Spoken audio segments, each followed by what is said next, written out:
बाबर ने 1528 में अपने सेनापति मीर बांकी को अयोध्या के भव्य राम मंदिर को तोड़ने का आदेश दिया। श्री राम मंदिर को बचाने के लिए हिंदुओं ने जान की बाजी लगा दी थी। 1,74,000 हिंदू वीरों के बलिदान के बाद ही मुगल मंदिर को हानि पहुंचा सके थे। मंदिर इतना मजबूत बना हुआ था कि तोड़ने के लिए तोप के गोलों का इस्तेमाल करना पड़ा। 2. मंदिर को नष्ट करने के बाद जलाल शाह ने हिंदुओं के खून का गाढ़ा बनाकर लकोरी ईंटों से बाबरी मस्जिद का निर्माण कराया था। 3. बीडी नरेश मेहताब सिंह को जब मंदिर पर आक्रमण की जानकारी मिली तो उन्होंने बद्रीनाथ तीर्थ यात्रा रद्द कर दी और सैनिकों के साथ मीर बांकी से जा भिड़े। 17 दिनों तक चली भीषण जंग में दोनों ओर के असंख्य सैनिक मारे गए। अंत में मेहताब सिंह समेत राम भक्त वर्दी गहरी भी वीर गति को प्राप्त हुए। 4. हंसवर रियासत के राजा रणविजय सिंह के कुल पुरोहित देवदीन पांडे ने 70,000 योद्धाओं के साथ बाबर की सेना से श्री राम जन्मभूमि के लिए संघर्ष किया। युद्ध में बुरी तरह से घायल हो जाने के बाद अनेक मुगल सैनिकों को मौत के घाट उतारा और अंत में वीर गति को प्राप्त हुए। 5. हंसवर रियासत के राजा रणविजय सिंह को अपने पुरोहित देवदीन पांडे के मृत्यु का समाचार मिला तो उन्होंने अपनी महारानी जयकुमारी को सत्ता सौंप दी और खुद 25,000 सैनिकों को लेकर श्री राम जन्मभूमि मुक्त कराने के लिए निकल पड़े और अंत में वीर गति को प्राप्त हुए। 6. राजा रणविजय सिंह के बलिदान के बाद महारानी जयकुमारी ने आनंद संप्रदाय के महंत स्वामी महेश्वरानंद के साथ मिलकर श्री राम जन्मभूमि का संघर्ष जारी रखा। स्वामी महेश्वरानंद के नेतृत्व में मठों, मंदिरों और अखाड़ों के असंख्य नागा संप्रदाय, गोरक्षा, पंथी दिगंबर, निर्मोही, निर्मले और निर्वाणी साधुओं ने भी शस्त्र उठा लिए। इन्होंने शत्रुओं पर छापा मार युद्ध नीति अपनाई। मीर बांकी इतना डर गया कि ताशकंद भाग गया। 7. हुमायूं के काल में भी महारानी जयकुमारी और स्वामी महेश्वरानंद लगातार संघर्ष करते रहे।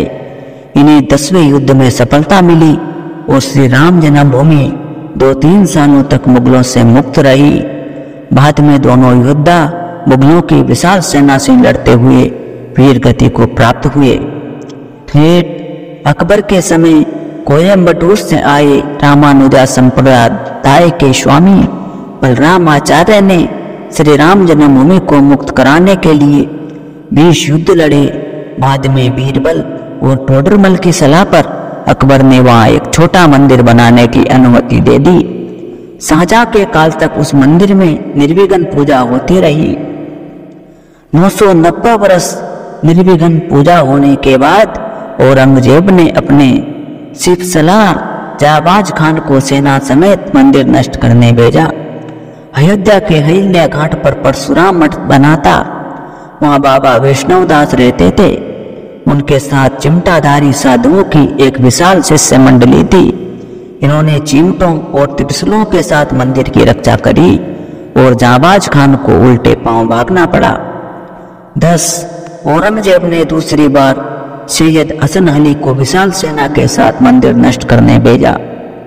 बाबा वैष्णवदास ने समय रहते गुरु गोविंद सिंह जी से संपर्क साधा। वे सेना समेत मंदिर की रक्षा के लिए अयोध्या पहुंच गए। उन्होंने साधु सेना के साथ मिलकर मुगल सेना को धूल चटा दी। हसन अली शहादतगंज के मोर्चे पर मारा गया। 1664 में औरंगजेब ने फिर एक विशाल सेना मंदिर तोड़ने के लिए भेजी, लेकिन तब तक गुरु गोविंद सिंह भी लौट चुके थे। मुगल सेना ने चबूतरे पर बने लघु मंदिर को तोड़कर गड्ढा बना दिया, लेकिन श्रद्धालु वहीं आकर पूजा करते रहे। भारा अमेठी के राजा गुरुदत्त सिंह और पीपरा के राजकुमार सिंह ने नवाब शहादत अली से श्री राम मंदिर के लिए संघर्ष जारी रखा। हिंदुओं के लगातार हमलों से तंग आकर नवाब ने पूजा और नमाज दोनों की अनुमति दे दी। 13.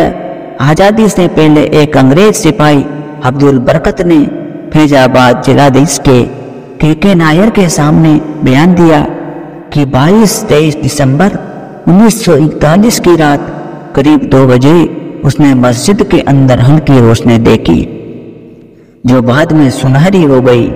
इसके बाद घुंघराले बालों वाले 4-5 साल के एक सुंदर बालक को देखकर हैरान हो गया।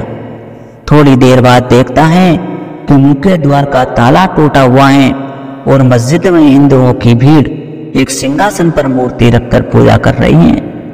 14 राम मंदिर आंदोलन के दौरान मुलायम सिंह यादव ने कहा था कि विवादित ढांचे पर परिंदा भी पर नहीं मार सकता।